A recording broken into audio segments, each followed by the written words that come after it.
Welcome to Werezilla's Retrospective, yada yada yada, you know the drill at this point. Normally I wouldn't talk about another Japanese Transformers show outside of the anniversary, but there was one last bit of G1 animation made in Japan following the Takara trilogy, but interest in Transformers was wavering in Japan even more so than America in 1990. An attempt to start a new line of toys was made, as well as a single episode of what was supposed to be a new show, but they didn't get any farther than that. It's not enough for a full anniversary episode like all the other ones, and I almost decided not to talk about it entirely. Though since I've talked about shorts before, I guess I can do it now. So let's finish Japanese G1 proper, stopping the requests, and examine Transformers Zone. Now, I don't know about you, but this theme song sounds kind of familiar.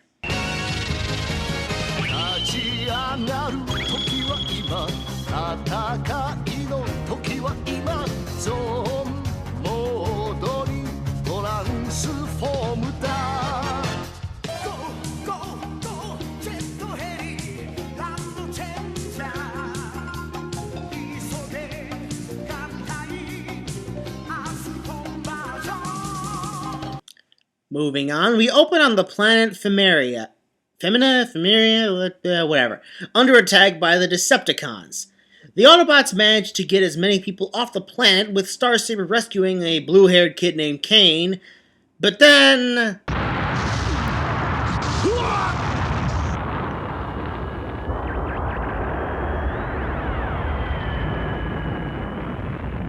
If you will allow it, I'd like to step out of character just this once to discuss what we just saw, and how the Victory Retrospective ended.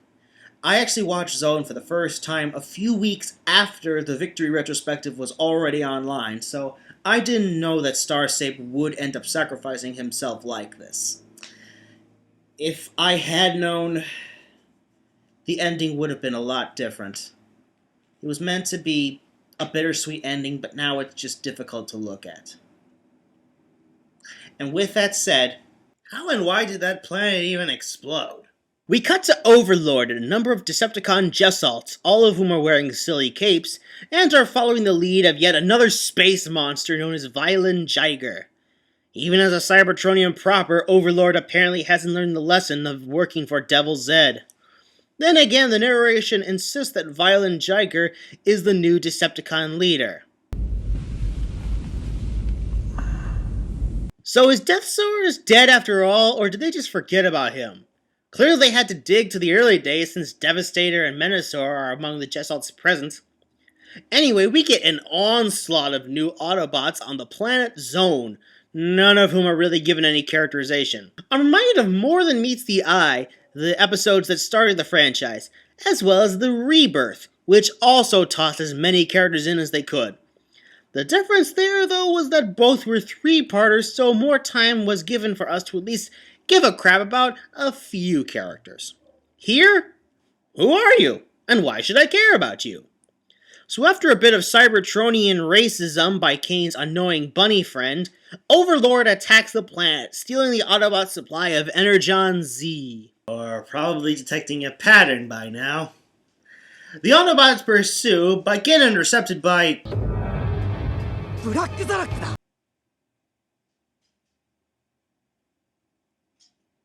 Why can't I ever be rid of you? Ugh. Fortunately, it turns out Starsaber survived the destruction of that planet earlier, and was apparently drifting through space until two new characters, Die Atlas and Sonic Bomber, found him. As the Autobot leader recovers, Die Atlas explains the Decepticons are after something called the Zodiac. 宇宙創造の力を持った謎のエネルギー。我々サイバトロンのエネルギー、エネルゴン Z と一緒になれば、星をも作る超エネルギーが生み出されると言われている。How do you know what the Decepticons' plans are, or what the Zodiac does? And if it can create entire universes, why is Violin Jiger only satisfied with creating a single world? Or Decepticon Zone, as he calls it. Die Atlas heads to Earth, which has come under attack. One of the Autobots, please don't ask me who, nobody knows or cares, rescues yet another kid, Akira. Did we really need another one for the same reason Kai is here, as in none? Then again, maybe he's meant to be Kane's love interest. Hard to say for underage characters. Do kids even know what gay is, outside of using it as a meaningless insult? Back to the fight. Die Atlas and Devastator struggle heads below the surface, and they just stumble upon the Zodiac. Anticlimactic, I will admit. King Poseidon shows up and snatches it during the fight. And then Die Atlas releases lava into the caverns, which kills Devastator. What? What happened in the Constructicon's very first appearance?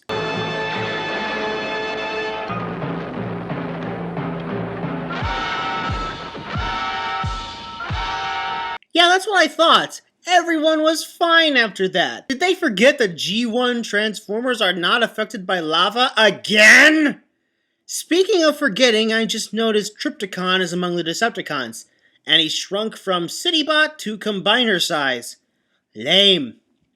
And even lamer, Die Atlas uses the power of the Zodiac to utterly obliterate him and King Poseidon, and then slices Predaking in half. I knew the writers of these shows never saw the Combiners as true characters, but this is just neglecting the stronger members of the cast to redshirt status. Anyway, for fending off the attack on Earth, Starsaber hands over his position of Autobot leader to Die Atlas.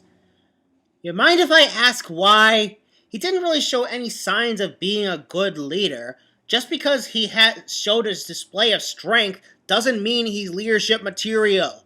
They did this twice before, and they are not learning from the mistakes that they should have. Why did I even talk about this episode? It reeks of being unfinished. Though no, I don't mean the animation, because that's very well done. I couldn't find any errors as I watched it. What I did notice was, other than the opening theme, all of the music was reused from all three parts of the Takara trilogy. Clearly this was meant to be expanded on in a series proper, explaining what the Zodiac is, who any of these new characters are, Violent Jiger's motivations, will Starsaber return? But no such thing would happen in animation. While it's true there was a manga adaptation, much like the Takara trilogy had, it was only a single issue telling the same story, only with the Combiners surviving. And good thing too, because this series, that never was, would have needed all the Decepticons it could get. There were only 5 Decepticons total compared to the dozens of Autobots made. And it was even worse in the following toy line, Return of Convoy, which had no Decepticon toys at all. Now to be fair, while the manga didn't reveal anything new, there were story pages in magazines that did somewhat finish the story. But like with Devil Zed, there is no indication of what the hell Violent Jiger is, his connection to the Cybertronian race, and guess what? They did it again in the Battlestars storyline with yet another space demon thing, Dark Nova. Of course, I'm just getting off track here. Anyway, that's the last of the Japanese G1 Transformers, but like the franchise itself, it didn't end here. Thank God for that. And we'll see what I mean proper in February. Speaking of which, those usually end with some character that I offended attacking me. Better set some traps around the perimeter just in case.